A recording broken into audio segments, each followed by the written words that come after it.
سيتقبلهم الناس لسني سأكون أنا مثلي تماما هذا أنا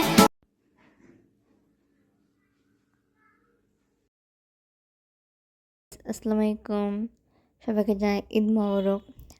চাঁদ রাতের ব্লগ। আমি এখন এই যে মেহেদি দিচ্ছি। আমি মেহেদি দিতে একদমই পারি না, তেমন এখন এই যে ক্রিমিং করে দিয়ে দিয়েছি। তো দেখুন এখানে একটা কী করছি, পদ্মা ফুল। তো আমার এক আন্টিকে দিয়ে আরটা ডান হাতে মেহেদি দিয়ে দিয়েছিলাম। এ তো ফাইনাল লুক। এটা আমি নিজেই করেছি, আর এটা আমার আন্টি করে দিয়েছে। আর এই যে বাজি ফুটাচ্ছে, তেমন বাজি কিনে নাই, হালকা